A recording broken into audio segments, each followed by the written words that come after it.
ప్రార్థన చేసుకొని కూడికను ప్రారంభించుకుంటాం. ప్రేమగల తండ్రి, దయగల ప్రభా, ఘనమైనటువంటి దేవ, శక్తి కలిగినటువంటి దేవ, మాట తప్పని మారని దేవ, సర్వాధికారి అయినటువంటి దేవ, నీ పాదములకు వందనములు స్తోత్రం చెల్లిస్తూ నేను స్తుతిస్తూ ఆరాధిస్తూ ఘనపరుస్తుంటున్నాం. ఇంతవరకు మీరు మాకు తోడుగా ఉండి మా ప్రతి అవసరతలో మీరు మాకు తండ్రిగా తల్లివిగా ఉంటూ వచ్చినందుకు స్తోత్రములు. ఎంతో నమ్మదగినటువంటి దేవుడు, మా భారములన్నీ భరించేటటువంటి వాడు, మాకు మరి సహాయము, మేలు, ఆశీర్వాదం అనుగ్రహించేటటువంటి దేవుడు, బలహీనులమైన మమ్మలను ఇంతవరకు బలపరుస్తూ వచ్చినందుకు స్తోత్రములు. ఈ సమయంలో ప్రభా, మరి ఈ ఉదయకాల సమయం ఉపవాస ప్రార్థనకై మేమందరము ప్రభా రావడానికి మీరు కృప చూపుతూ వచ్చినందుకే స్తోత్రములు. దేవా, మీరు నీకు ప్రార్థన చేయ వారందరికీ కృప చూపుటకు ఐశ్వర్యవంతుడైనటువంటి దేవుడు ప్రభా, మరి మా వ్యక్తిగత సమస్యలు, పోరాటాలు, మా ఆపదలు, కష్టములన్నిటి కొరకు మేము ప్రార్థించడానికి సమయాన్ని మాకు ఇచ్చినందుకే స్తోత్రములు. సమయానికి రాగలిగినటువంటి నీ బిడ్డలందరినీ బట్టి వందనాలు, స్తోత్రం చెల్లించుకుంటున్నాం. ఇంకా రావాల్సిన వారిని కూడా సమకూర్చండి. మా ప్రార్థన సమయం దీవెనకరంగా ఉంచండి. నీ ఆత్మ మా మధ్య ఉండున్నట్టుగా కృప చూపించండి. పాటలు, వాక్యము, ప్రార్థనలు నీ సన్నిధికి చేరునవిగా, మేము ఆత్మీయంగా బలం పొందినవిగా ఉంచమని వేడుకుంటూ, కనబడినటువంటి దురాత్మశక్తుల ప్రభావాన్ని విశ్వాసంతో బంధిస్తూ యేసు ప్రభువారి నామం పేరిట అడిగి వేడుకుంటున్నాం తండ్రి, ఆమేన్.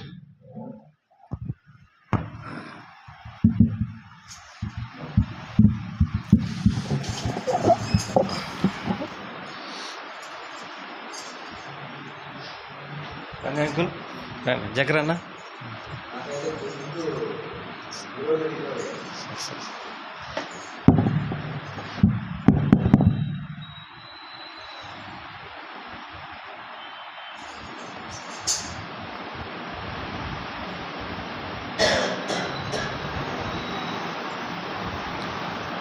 పాట సంఖ్య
276.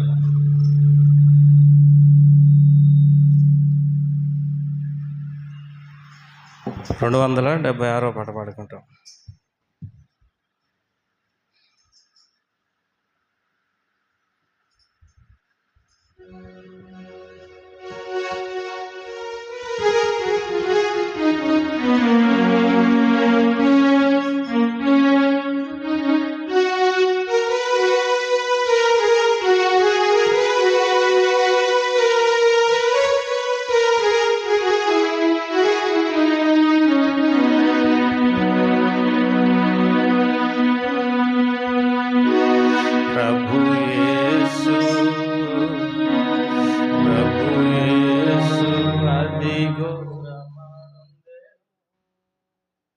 ఖైదీలను విడిపించెను సిలువలో.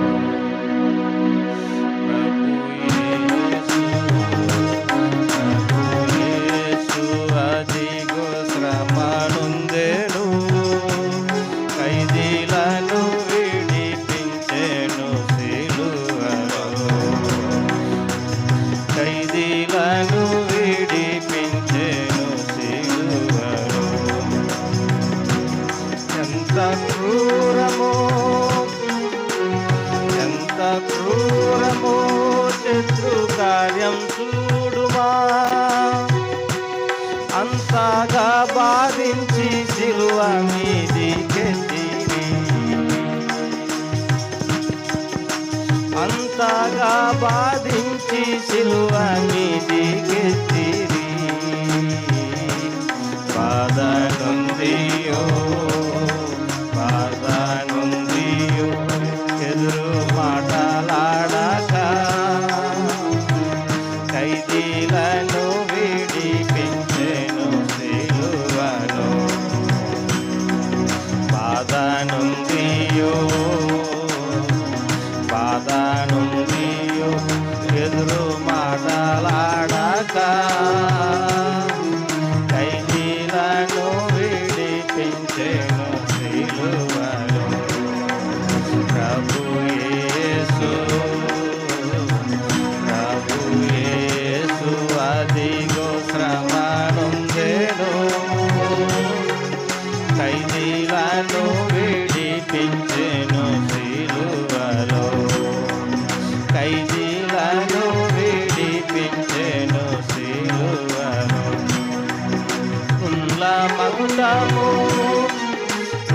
మకుటము తన తల నుంచి మూర్ఖుల దెబ్బల బాధను సహించెను. మూర్ఖుల దెబ్బల బాధను సహించెను. మూసి ఉండిన మోక్ష ద్వారము తెరచి ఖైదీలను విడిపించెను సిలువలో. మూసి ఉండిన మోక్ష ద్వారము తెరచి ఖైదీలను విడిపించెను సిలువలో. ప్రభు యేసు అదిగో శ్రమ నొందెను. ఖైదీలను విడిపించెను సిలువలో. ఖైదీలను విడిపించెను సిలువలో.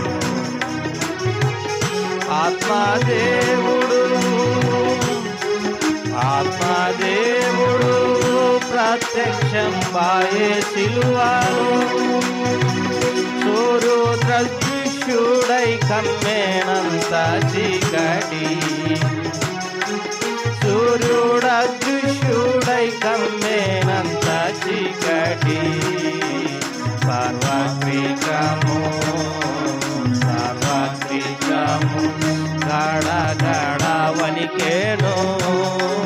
ఖైదీలను విడిపించెను సిలువలో. ఖైదీలను విడిపించెను సిలువలో. ప్రభు యేసు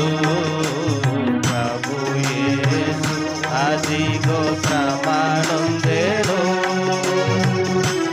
ఖైదీలను విడిపించెను సిలువలో. ఖైదీలను విడిపించెను సిలువలో.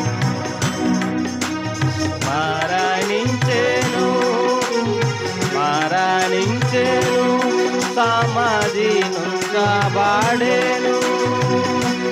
మూడవ నాడు సమాధి నుండి లేచెను. మూడవ నాడు సమాధి నుండి లేచెను. విడిపించెను మరణ బంధితులను. ఖైదీలను విడిపించెను సిలువలో. విడిపించెను మరణ బంధితులను. ఖైదీలను విడిపించెను సిలువలో. ప్రభు యేసు అదిగో శ్రమ నొందెను. ఖైదీలను విడిపించెను సిలువలో. ఖైదీలను విడిపించెను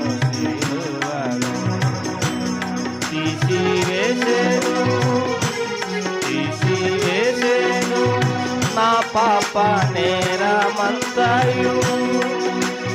దేవాయని ప్రభువ రచినాయకుడు, దేవాయని ప్రభువ రచినాయకుడు. దేవుని దయా, దేవుని దయా కుమ్మరింపబడేను.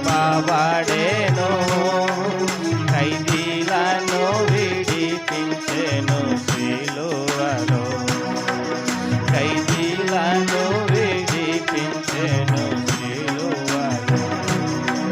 ప్రభు యేసు, ప్రభు యేసు అదిగో శ్రమనుండెను. ఖైదీలను విడిపించెను సిలువలో, ఖైదీలను విడిపించెను సిలువలో. కారు చీకటిలో, కారు చీకటిలో దుఃఖంబులలో నేనుంటిని. నీకు వేరుగా నాకీల రక్షణ లేదుగా, నీకు వేరుగా నా రక్షణ లేదుగా. నాదు శ్రమలు, నాదు శ్రమలు వేరెవ్వరు నెరుగారు. ఖైదీలను విడిపించెను సిలువలో, ఖైదీలను విడిపించెను సిలువలో.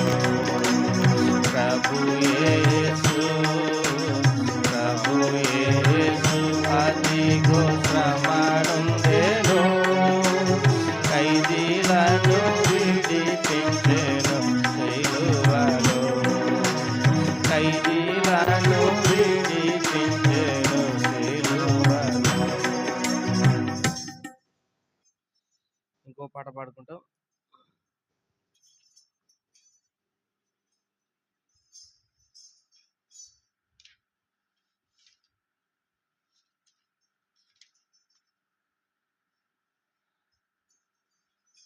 రెండు 282 ఎటువంటి యాగంబు చేసితివి యేసు నా నీ వలె నేనుండా నా కొరకు.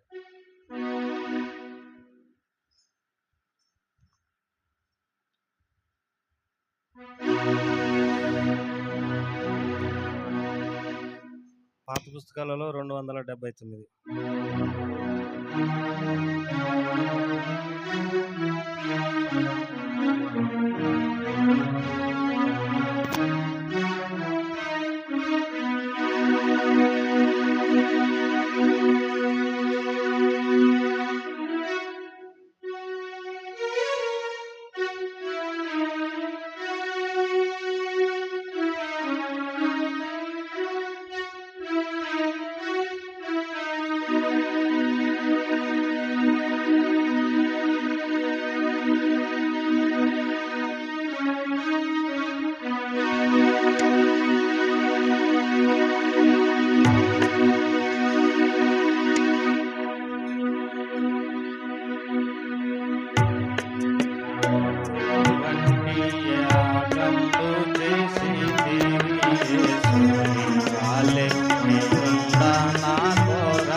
పరమా తండ్రి సన్నిధి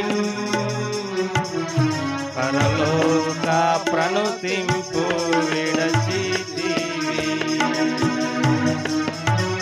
పరమా తండ్రి సన్నిధి పరలోక ప్రణుతింపు విడచితివి.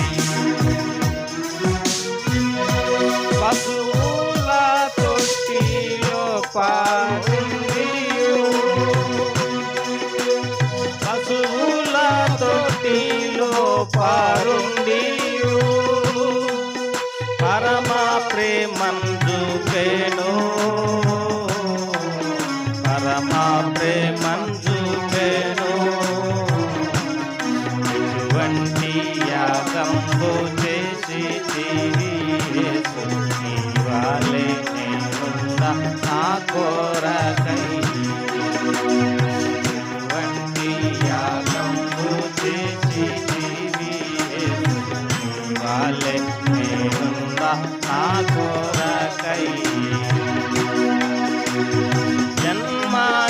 దినము నుండి నరులకై ప్రాణము ఇచ్చు వరకు జన్మదినము నుండి వెనులకై ప్రాణము నిచ్చు వరకు మాకై సిలువా బాధ నొందితివి మాకై సిలువా బాధ నొందితివి మమ్మును విమోచించన్ మమ్మును విమోచించన్ వంటి యాగంబు చేసి జీవి యేసు నీ వాళ్ళే మేలుండ నా కోరకై వంటి యాగంబు చేసి జీవి యేసు నీ వాళ్ళే మేలుండ నా కోరకై తలవాల్చుటకైనాను తలమిలలో లేనే లేకుండే నీకు తలవాల్చుటకైనాను తలమిలలో లేనే లేకుండే నీకు నీ అడుగు జాడలలో నేనుండాను నీ అడుగు జాడలలో నేనుండాను నా ముందు వెళ్ళితివి నా ముందు వెళ్ళితివి ఇటువంటి యాగంబు చేసి యేసు నీ వాళ్ళే నేనున్న నా కోరకై ఇటువంటి యాగంబు చేసి యేసు నీ వాళ్ళే నేనున్న నా కోరకై తమ తల్లిదండ్రులను తమ సొంత వాటిని విడచిపెట్టి తమ తల్లిదండ్రులను తమ సొంత వాటిని విడు నీ సిలువ మోయువారెల్లారును నీ సిలువ మోయువారెల్లారును నీ మహిమ చూచెదరు నీ మహిమ చూచెదరు వంటి యాగంబు చేసి యేసు నీ వాళ్ళే నేనున్న నా కోరకై వంటి యాగంబు చేసి యేసు నీ వాళ్ళే నేనున్న నా కోరకై తమ తల్లి నీ శ్రమలు బాధలేగా నీ మహిమలోనికి తెచ్చే నిన్ను నీ శ్రమ బాధలేగా నీ మహిమలోనికి తెచ్చే నిన్ను నీకైనా జీవమెల్లా నీయను నీకైనా జీవమెల్లా నీయను నీ శ్రమలేనే కోరేదన్ నీ శ్రమలేనే కోరేదన్ ఇటువంటి యాగంబు చేసి యేసు నీ వాళ్ళే నేనున్న నా కోరకై వంటి యాగంబు చేసి యేసు నీ వాళ్ళే నేనున్న నా కోరకై నా ఆనందమీవేగా నా ప్రభువా నా కిలలో వేరే వలదు నా ఆనందమీవేగా నా ప్రభువా నా కిలలో వేరే వలదు నీవే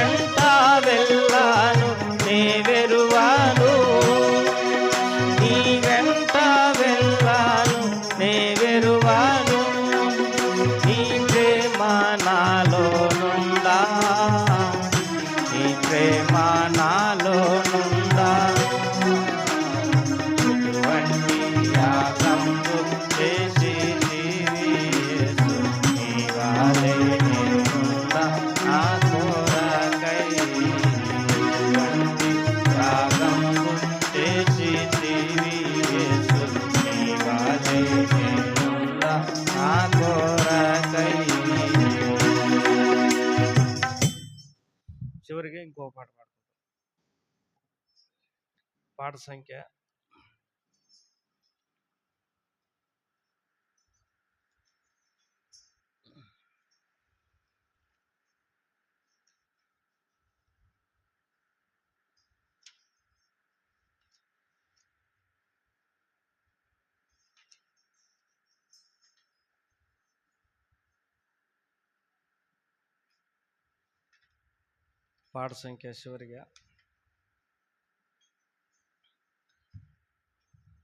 603.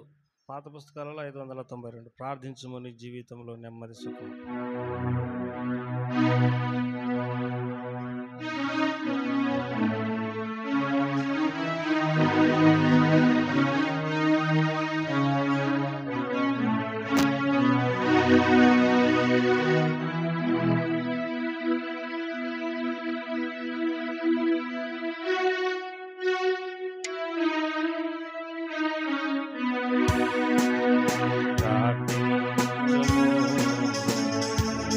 జీవితంలో నెమ్మది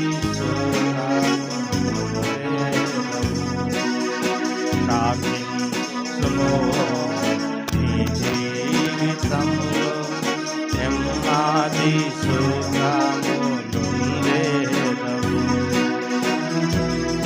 సంపూర్ణ భక్తిని కలిగించును క్షేమములెన్నో పొందేదవు. సంపూర్ణ భక్తిని కలిగించును క్షేమములెన్నో పొందేదవు. ప్రార్థించుము నీ జీవితములో నెమ్మది సుఖములుండేదవు. ప్రార్థించుము నీ జీవితములో నెమ్మది సుఖములుండేదవు.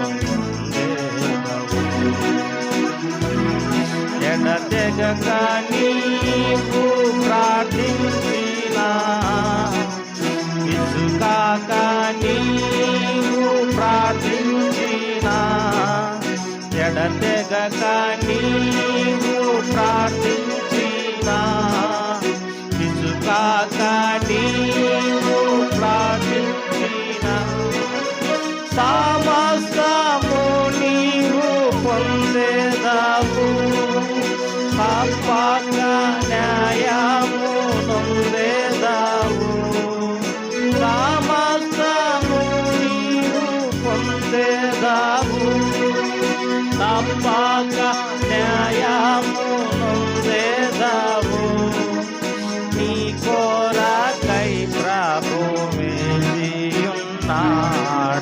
ప్రార్థనలో కనిపెట్టుము నీ కొరకై ప్రభువు వేచియున్నాడు.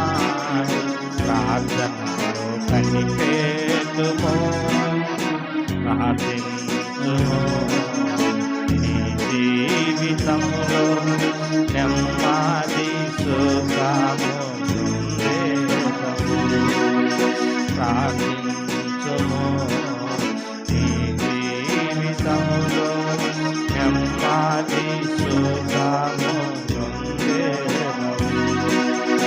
కష్టము నష్టము కలిగినను శోధన బాధలు వచ్చినను కష్టము నష్టము కలిగినను శోధన బాధలు వచ్చినను సాతాను నీపై విజృంభించి నిన్ను గాయపరచిన సాతాను నీపై విజృంభించి నిన్ను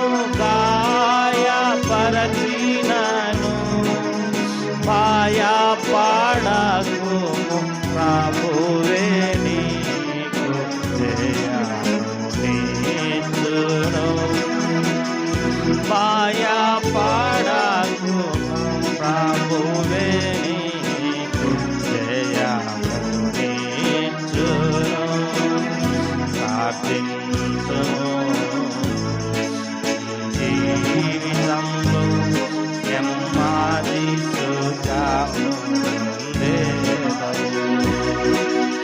ప్రార్థించుము ఈ జీవితంలో నెమ్మది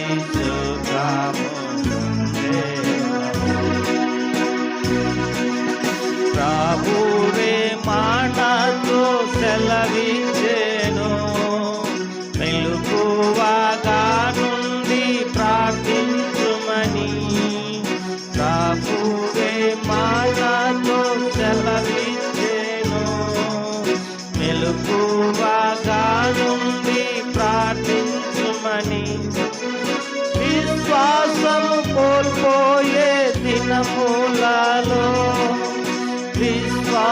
విశ్వాసముతో ప్రార్థించిన విశ్వాసము కోల్పోయే దినములలో విశ్వాసముతో ప్రార్థించిన సాతాను దుర్గములను పడగొట్టి బలాను పొందేదావు సాతాను దుర్గములను పడగొట్టి బలాను పొందేదావు ప్రార్థించుము ఈ జీవితంలో నెమ్మది సుఖము పొందేదావు ప్రార్థించుము ఈ జీవితంలో నెమ్మది సుఖము పొందేదావు ప్రభువొచ్చు వేళయే గమనించుము ఆత్మ వలన ప్రతి విషయములో ప్రభువొచ్చు వేళయే గమనించుము ఆత్మ వలన ప్రతి విషయములో ప్రార్థన విజ్ఞాపన చేయుచు పూర్ణమైన పట్టుదలతో ప్రార్థన విజ్ఞాపన చేయుచు పూర్ణమైన పట్టుదలతో పరిశుద్ధుల కొరకై విజ్ఞాపనము మెలకువగా ఉండుడి పరిశుద్ధుల కొరకై విజ్ఞాపనము చేయుచు మెలకువగా ఉండుడి ప్రార్థించుము ఈ జీవితంలో నెమ్మది సుఖము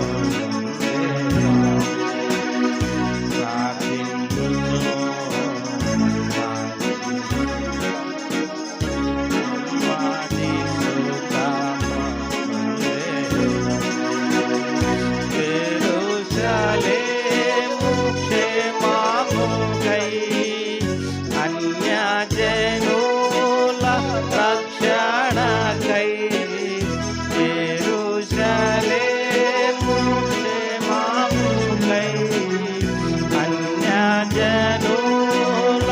రక్షణకై భారముతో నీవు ప్రార్థించిన ప్రభువే నీకు ఫలమిచ్చును భారముతో నీవు ప్రార్థించిన ప్రభువే నీకు ఫలమిచ్చును వారి క్షేమమే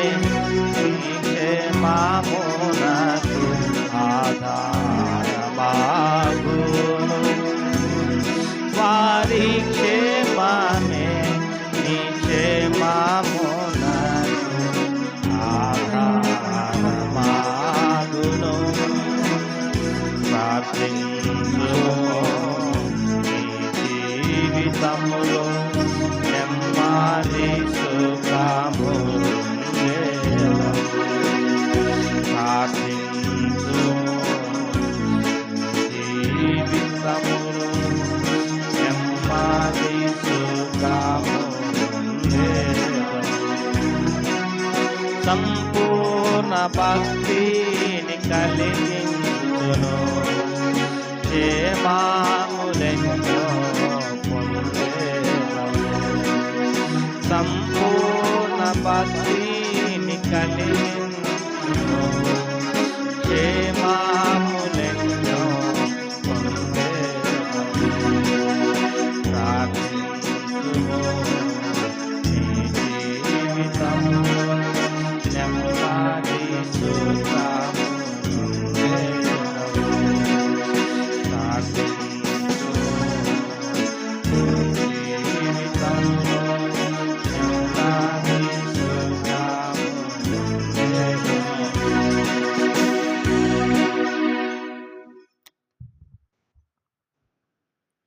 వాక్యం చదువుకుందాం. దేవుని వాక్యంలో ఉండి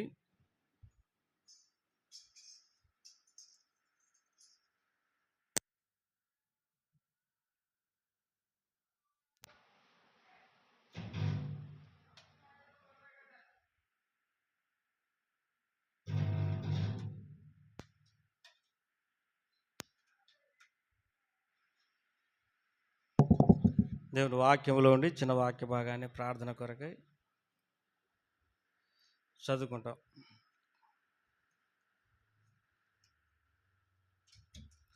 కొరింథీయులకు రాసిన పత్రిక 11వ అధ్యాయం. దేవుని వాక్యంలో ఉండి కొరింథీయులకు రాసిన పత్రిక 11వ అధ్యాయం, క్షమించండి 10వ అధ్యాయం. కొరింథీయులకు రాసిన మొదటి పత్రిక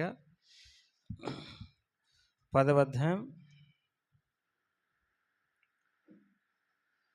12, 13 వచనాలు కలిసి ఉన్నాయి. అందరం చదువుకుంటాం.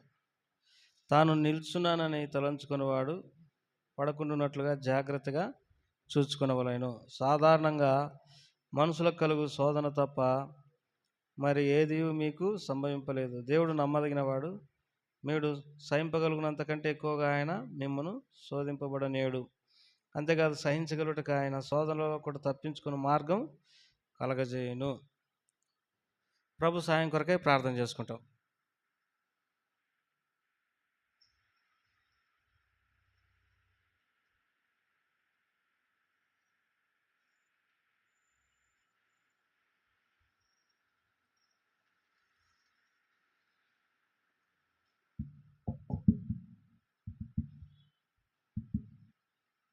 తండ్రి, దయగల ప్రభువా, మీకు ఎంతో వందనాలు, స్తోత్రం చెల్లిస్తూ స్తుతిస్తూ ఆరాధిస్తూ గణపరుస్తున్నాము. ఇంతవరకు పాఠం ద్వారా స్తోత్రములు. సమయంలో ప్రభా నీ వాక్యం మాకు అనుగ్రహించండి, మా అందరితో మాట్లాడండి, మరి మమ్మల్ని బలపరచండి. యేసు ప్రభువు వారి నామం పేర స్తుతించి ప్రార్థించండి వేడుకుంటున్నాం తండ్రి, ఆమేన్.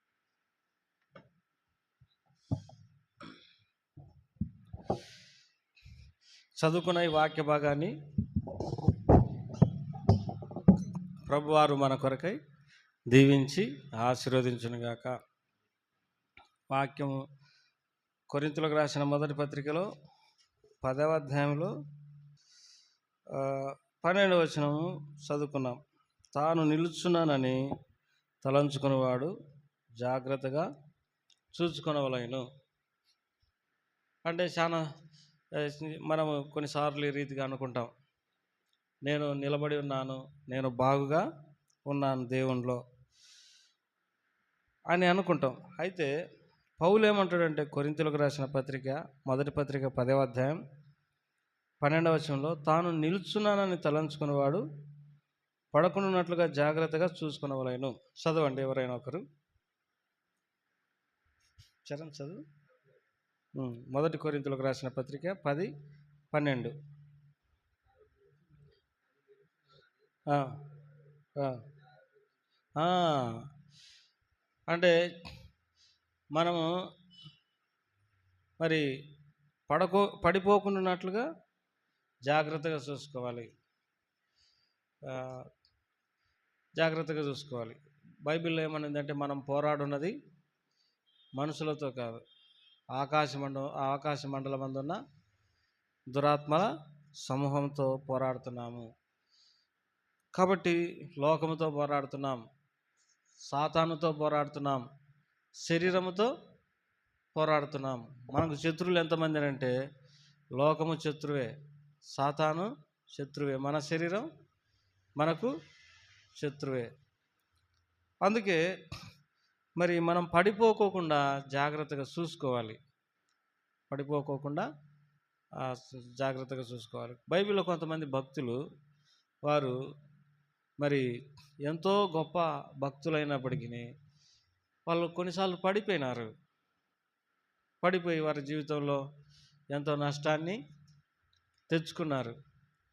ఎవరెవరు అని అంటే మరి దేవుని వాక్యంలో ఆదికాండంలో ఒక వ్యక్తిని చూస్తాం. చూడండి, ఆదికాండం 6వ అధ్యాయంలో భూలోకంలో ఉన్నటువంటి మానవులందరూ తమ మార్గములను చెడిపివేసుకున్న, దేవుని దృష్టికి వారు తప్పిపోయిన నోవాహు ఒక్కడు మాత్రం ఆ తరం వారిలో నీతిమంతుడిగా, నిందారహితుడిగా దేవునికి కనపడుతొచ్చినాడు. నీతిమంతునిగా, నిందారహితునిగా కనపడుతొచ్చినాడు. 6వ అధ్యాయం ఆదికాండం 5వ వచనం, నరుల చెడుతనం భూమి మీద గొప్పదా.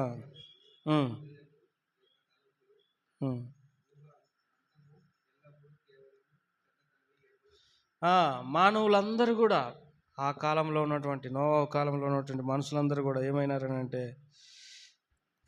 హృదయాలోచనలో, తలంపులలో, ఊహలలో మరి కేవలం దేవునికి విరోధంగా ఆలోచన చేసేటటువంటి వారుగా ఉన్నారు. 3వ వచనంలో కూడా 6:3, ఆదికాండం 6:3, అప్పుడు యెహోవా నా ఆత్మ నరులతో ఎల్లప్పుడూ వాదించదు, నరమాత్రులై ఉన్నారు. నా ఆత్మ ఎల్లప్పుడూ నరులతో వాదించదు, వారు తమ అక్రమ విషయంలో నరమాత్రులై ఉన్నారు. అంటే దేవుని ఆత్మతో వాదించేటటువంటి వారుగా ఉన్నారు, అక్రమం చేసేటటువంటి వారుగా ఉన్నారు. అందుకే 12వ వచనంలో ఇంకొక మాట కూడా అంటాడు. 12వ వచనం లేకపోతే 11వ వచనం,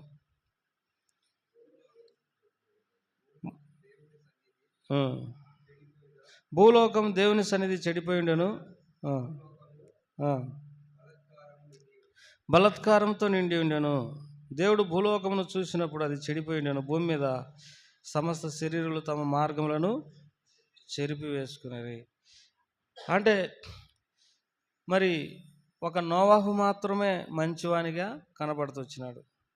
మిగతా వాళ్ళందరూ దేవుని దృష్టిలో తమ మార్గములను చెరిపి వేసుకున్నటువంటి వారిగా, దేవునికి విరోధంగా నడుచుకుంటూ వచ్చినారు. అయితే దేవుడు నోవాహుతో చెప్పినాడు, నువ్వు ఒక ఓడ తయారు చేసుకో నీ ఇంటి వారి రక్షణ కొరకని. ఆ ఓడ ద్వారా మరి మరి నోవాహు కుటుంబాన్ని దేవుడు కాపాడుతొచ్చినాడు. కాపాడిన తర్వాత 9వ అధ్యాయంలో నోవాహు ఏం చేసినాడంటే 20వ వచనం 21వ వచనం, ఆదికాండం 9, 20, 21, ఆదికాండం 9, 20, 21. నోవాహు చదవండి. నోవాహు వ్యవసాయము చేయనారంభించి ద్రాక్ష తోట వేసెను. పిమ్మట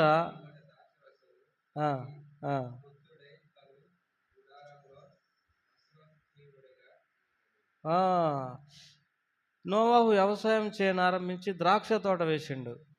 పిమ్మట ద్రాక్షరసం తాగి మత్తుడై తన గుడారంలో వస్త్రహీనుడుగా ఉంటూ వచ్చినాడు. కాబట్టి ఎంతో మంచివాడని, నిందారహితుడని దేవుడు అతని గురించి సాక్ష్యం ఇచ్చినప్పటికీ, నీతిమంతునిగా కనబడినప్పటికీ దేవుని దృష్టిలో. అయితే కొన్ని దినాల తర్వాత ఈ వ్యక్తి ద్రాక్షరసం తాగి మత్తుడై తన గుడారంలో వస్త్రహీనుడైపోయినాడు. అంటే మనం ఎంత జాగ్రత్తగా లాస్ట్ వరకు మన రక్షణను, అంతవరకు మన రక్షణను ఏ రీతిగా కొనసాగించుకోవాలో ఈ వ్యక్తి ద్వారా మనకు అర్థమవుతుంది. ఏంటంటే తాను నిలుస్తున్నానని తలంచువాడు పడిపోకుండా చూసుకొనవలెను. కాబట్టి ఒకప్పుడు మంచివారంగా ఉండొచ్చు, నీతిమంతులంగా ఉండొచ్చు, రక్షించబడిన వ్యక్తులమే ఉండొచ్చు, నిందారహితులంగా ఉండొచ్చు. కానీ మరి రాంగ ఏ టైం ఎలాంటిదో మనకు తెలియదు. కాబట్టి మనకు కలిగిన దేవుడిచ్చిన రక్షణను మనం ఏం చేయాలి? గట్టిగా పట్టుకోవాలి. నీకు కలిగిన దానిని గట్టిగా పట్టుకొనుము అని దేవుని వాక్యంలో రాయబడింది. మొదటి వ్యక్తి ఎవరంటే నోవాహు. మొదటి వ్యక్తి ఎవరు? నోవాహు. నోవాహే కాదు, బైబిల్లో చాలామంది తాము ఆత్మీయంగా ఆరంభించినటువంటి వారుగా ఉండి కొన్నిసార్లు వారు శరీరానుసారులుగా పరిపూర్ణులు అయితూ వచ్చినారు. నోవాహు ఒకడు. ఇంకొక వ్యక్తిని కూడా దేవుని వాక్యంలో చదువుకుంటాం. చూడండి, న్యాయాధిపతుల గ్రంథంలో సంసోను ఉన్నాడు. న్యాయాధిపతుల గ్రంథంలో ఎవరున్నారు? సంసోను మరి ఎవరనంటే ఇజ్రాయేలీయులకు 20 సంవత్సరాలు న్యాయాధిపతిగా ఉంటూ వచ్చినాడు. అయితే ఆ వ్యక్తి నాజీరు చేయబడినటువంటి వాడైనప్పటికీ, తర్వాత తన తల మీదికి మంగళ కత్తి రాకుండా దేవుడు చూసుకోమని చెప్పినప్పటికీ, తర్వాత పవిత్రంగా అపవిత్రమైనది ఏది కూడా తినకోకుండా ఉండాలి అని చెప్పినప్పటికీ, తన జీవితంలో కొన్ని రోజుల తర్వాత అన్ని విషయాలలో ఆ వ్యక్తి ఏమైపోయినాడు? దేవుని నుండి దూరం అయిపోయినాడు. చూడండి, 13వ అధ్యాయం న్యాయాధిపతుల గ్రంథం 13వ అధ్యాయం 7వ వచనం. నువ్వు గర్భవతి కుమారుని కందుదువు, కాబట్టి నువ్వు ద్రాక్షరసమునే కానీ మద్యమునే కానీ తాగకుండము, అపవిత్రమైన దేనినైనా తినకుండము. ఆ బిడ్డ గర్భమున పుట్టినది మొదలుకొని చనిపో వరకు దేవునికి నాజీరు చేయబడిన వాడైండునని నాతో చెప్పాను. దేవునికి నాజీరు చేయబడినటువంటి వాడు. నాజీరు అంటే అర్థం ఏంటిది? నాజీరు అంటే ఏంటిదంటే వ్రతం. నాజీరు చేయబడినటువంటి వాడు అంటే దేవునికి ప్రతిష్ఠిత చేయబడినటువంటి వాడు.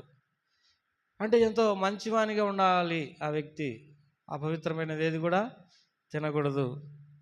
అయితే న్యాయాధిపతిగా 20 సంవత్సరాలు ఉన్నటువంటి ఆ వ్యక్తి ఎన్నో పొరపాట్లు చేసినాడు. ఒకటి, మరి 16వ అధ్యాయం 1వ వచనంలో, తర్వాత సంసోను గాజాకు వెళ్ళి వేశ్యను ఒకతిని చూసి ఆమె వద్దకు పోయాను. వేశ్యల దగ్గరికి పోతా ఉన్నాడు. వేశ్యల దగ్గరికి పోతా ఉన్నాడు. న్యాయాధిపతి, దేవునికి నాజీరు చేయబడినటువంటి వాడు. సంసోను అంటే సూర్యుడు అని అర్థం. అలాంటి వ్యక్తి వేశ్యల దగ్గరికి పోయినాడు. తర్వాత 4వ వచనంలో, పిమ్మట అతడు సోరేకు లోయలో ఉన్న దెలీలాను స్త్రీని మోహించినాడు. తర్వాత అతడు మరి ఇంకా ఏం చేసినాడంటే దేవుని వాక్యంలో మత్తుడైపోయినాడు. ఏమైపోయినాడు? మత్తుడైనాడు. ఆ మాట చదువుకుంటాం దేవుని వాక్యంలో, న్యాయాధిపతుల గ్రంథం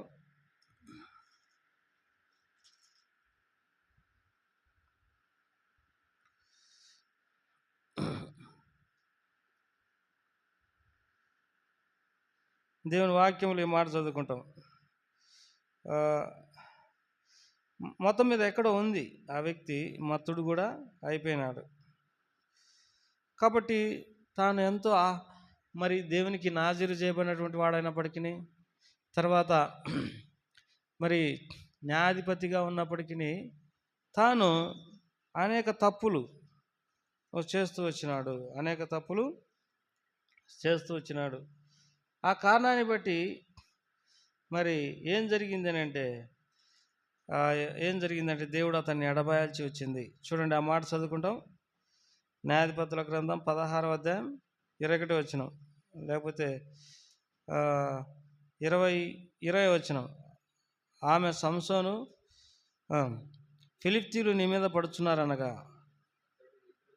అతడు నిద్ర మేలుకొని ఎప్పటి నేను బయలుదేరి విరజిమ్ముదును అనుకొనెను. అయితే యెహోవా తనని ఎడబాసినని అతనికి తెలియదు. తను చేసిన పొరపాట్లను బట్టి దేవుడు అతన్ని ఏం చేసినాడు? ఎడబాసినాడు. కాబట్టి ఇంకా కొంతమందిని దేవుని వాక్యంలో చూడగలం.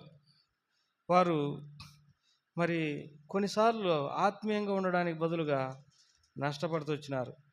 చూడండి, 2వ సమూయేలు గ్రంథంలో ఇక్కడ దావీదు గురించి చదువుకుంటాం. 11వ అధ్యాయం, 2వ సమూయేలు గ్రంథం 11వ అధ్యాయం 1వ వచనం. వసంతకాలమున రాజులు యుద్ధమునకు బయలుదేరు సమయమున దావీదు యోవాబును అతని వారికి ఇజ్రాయేలులందరినీ పంపగా వారు అమ్మోనీయులతో అమ్మోనీయులను సంహరించి రిబ్బా పట్టణమును ముట్టడి వేసిరి. అయితే దావీదు యెరూషలేమునందు నిలిచెను. ఒకానొక దినమున ప్రొద్దుగుంకు వేళ దావీదు పడక మీద నుండి లేచి రాజనగరి మిద్దె మీద నడుచు పైనుండి చూచుండగా స్నానం చేయి ఒక స్త్రీ కనబడెను. కాబట్టి ఇక్కడ దావీదు మరి యుద్ధంలో ఉండకోకుండా మరి నిద్రపై లేచి సాయంత్రం మిద్దె మీద అట ఇట తిరుగుతూ ఉన్నప్పుడు స్నానం చేయి ఒక స్త్రీ కనపడింది. ఆమె బహు సౌందర్యవతిగా ఉండడం చూసి ఆమె సమాచారం తెలుసుకొని తర్వాత ఆమెను దూతల చేత పిలిపించి ఆమెతో పాపము చేసినాడు, అపవిత్రుడై పోయినాడు.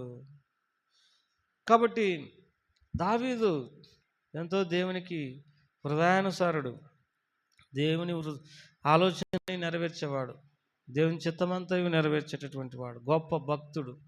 అయితే మరి ఈయన పాపంలో పడిపోయినాడు.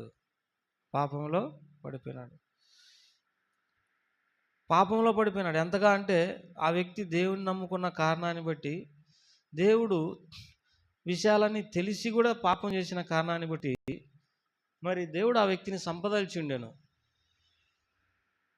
తెలియని పాపం చేసినప్పుడు దేవుడు ఉపేక్షిస్తాడు, కానీ తెలుసుకుంటారేమో. తెలిసిన వ్యక్తులు తప్పు చేసినప్పుడు దేవుడు వారిని ఏం చేస్తాడు? భయంకరంగా శిక్ష పెడతాడు. ఆ మాట చదువుకుందాం. 12వ అధ్యాయం, 2వ సమూయేలు గ్రంథం 12వ అధ్యాయం 13వ వచనం. నేను పాపం చేస్తున్నని దావీదు నాతానుతో అనగా నీవు చావకున్నట్లు యెహోవా నీ పాపమును పరిహరించెను. అయితే ఈ కార్యము వలన యెహోవాను దూషించుటకు ఆయన శత్రువులకు నువ్వు గొప్ప హేతువు కలగజేస్తువి. కాబట్టి నేను పాపం చేసినప్పుడు నువ్వు చావుకున్నట్లు యెహోవా నీ పాపాన్ని ఏం చేసినాడు? పరిహరించినాడు. వాస్తవంగా అయితే చచ్చిపోవాలి నువ్వు చేసిన పాపాన్ని బట్టి. కాబట్టి నోవాహు నిందారహితుడు, నీతిమంతుడు. ఆ వ్యక్తి ద్రాక్షరసం తాగి మత్తుడై వస్త్రహీనుడుగా పడిపోతొచ్చినాడు. ఇక్కడ సంసోను నాజీరు చేయబడినటువంటి వ్యక్తి, దేవునికి మరి నాజీరు చేయబడినటువంటి వ్యక్తి. అంతేకాదు న్యాయాధిపతి. ఆ వ్యక్తి దెలీలా మరి దగ్గరికి, వేశ్యల దగ్గరికి పోయి మరి తను మరి జీవితంలో ఇసిగిపోయి మరి తన బలమంతా పోగొట్టుకొని చివరికి చనిపోయినాడు. ఇక్కడ దావీదు రాజయుండి కూడా యుద్ధానికి పోకుండా మరి ఇంటి దగ్గర ఉండి బెత్షెబా అనేటటువంటి స్త్రీతో పాపం చేసి దేవునికి విరోధంగా పాపము కట్టుకున్నాడు. సౌలు కూడా అంతే. సౌలు ఒకప్పుడు ఎంతో ఆత్మీయంగా ఉన్నటువంటి వ్యక్తి. అయితే కర్ణపిశాచి స్త్రీ దగ్గరికి విచారించడానికి పోయాడు. అంటే దయ్యాల దగ్గర విచారించినాడు. అది దేవుడు ఎక్కువ పాపంగా ఎంచినాడు. దయ్యాల దగ్గర విచారించడం అంటే ఆత్మీయంగా ఉన్నటువంటి వ్యక్తి దేవుని ఆత్మను పోగొట్టుకొని దయ్యాలు పట్టినటువంటి వాడు దేవుని నడిపింపును పోగొట్టుకొని మరి ఏమైపోయినాడు? మరి పడిపోయినాడు. కాబట్టి తాను నిలుచున్నాడని తలంచువాడు పడిపోకున్నట్లుగా జాగ్రత్తగా చూసుకునవలెను.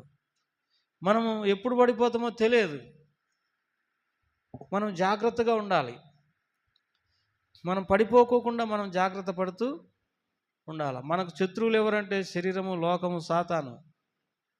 అనేక రీతులుగా మనకు పరిశోధనలు వస్తూ ఉంటాయి. అయితే ఇలాంటి ఉపవాస ప్రార్థనల ద్వారా మనం ఏం చేస్తామంటే శత్రువు మీద, సాతాను సంబంధమైనటువంటి ఆత్మల మీద విజయము పొందుతాం. మనల్ని ఎన్నో అపవిత్రమైన ఆత్మలు వెంటాడుతూ ఉంటాయి. ఆత్మలన్నిటిలో నుండి మనం ఎట్లా జయం పొందుతామని అంటే ఉపవాస ప్రార్థన ద్వారా. ఉపవాస ప్రార్థన ద్వారా. కనుక కొన్నిసార్లు ఆత్మీయంగా దేవుని స్వరం వినలేనటువంటి వారంగా ఉంటాం. దేవుని నడిపింపు మనకు దొరకదు. దేవుని యొక్క సంతోషం మనలో ఉండదు. దేవుని యొక్క సమాధానం మనలో ఉండదు. ఎంతో లోకరీతిగా నష్టపడినటువంటి వారంగా ఉంటాం. అంటే దేవునిలో ఉండి భక్తిగా తొలగిపోయినటువంటి వారంగా ఉంటాం. అయితే మనం ఉపవాసం ఉండి మన పాపములను మనము యథార్థంగా దేవుని దగ్గర ఒప్పుకున్నప్పుడు ఆ దేవుడు మనల్ని కనికరించి తిరిగి ఆయనతో ఏం చేసుకుంటాడు? సమకూర్చుకుంటాడు. మనం ఎంతో మంచి వారంగా ఉండాము అనేది ఇక్కడ ముఖ్యం కాదు. దేవుని దృష్టికి మంచి వారంగా ఉన్నామా అనేది ముఖ్యం.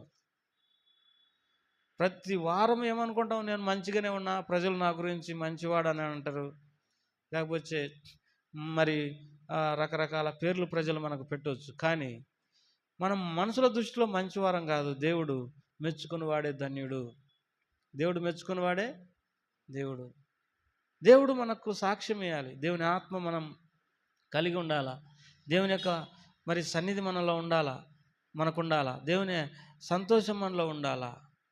అటువంటి స్థితి మనలో ఉందా? ఎంతోమంది అనేక పొరపాట్లు లేకపోతే రకరకాలుగా దేవునిలో ఉండి తప్పిపోయి మనం దేవుని పోగొట్టుకొని కూడా ఉంటే, అయితే ఉపవాస ప్రార్థన చేసినప్పుడు దేవుని ఏం చేయొచ్చు? కలిగి ఉండడానికి అవకాశం దొరుకుతుంది. ప్రభా, నా బలహీనతలన్నీ క్షమించు, నా తప్పిదాలన్నీ మీరు తీసేయండి, నా అపవిత్రత అంతా కొట్టివే. ఎప్పుడైతే ఇట్లా మనం దేవుని దగ్గర పశ్చాత్తాపడి పాపాలు ఒప్పుకుంటామో మనలో ఉన్న గొడ్డుబారినతనం వెళ్ళిపోద్ది.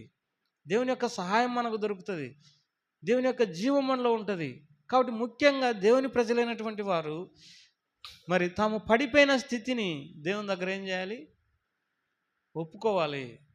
ఏ స్థితిలో పడిపోతావో దాన్ని తెలుసుకొని మారు మనసు పొందాలి. ఇప్పుడు మారు మనసు అంటే మనం అన్యజనులకు మారు మనసు అవసరం అని అనుకుంటాం. కానీ దేవుని నమ్ముకున్నటువంటి ప్రజలకు, దేవుని సంఘానికి ఏం అవసరమైంది? మారు మనసు అవసరమైంది. ఎన్నో పొరపాట్లు, చాలా కాలం నుండి దేవునిలో ఉండామని చెప్పుకున్నటువంటి వ్యక్తులు కూడా ఎన్నెన్నో తప్పులు. దావీదు ఏం చేసిండు? వ్యభిచారం చేసిండు. భక్తుడు ఆయన. దేవుడు ఉరియా భార్య అయిన బెత్షెబ విషయంలో తప్ప దావీదులో ఏ పాపం కూడా చూడలేదు. అదొక్కటి తప్పు చేసిండు.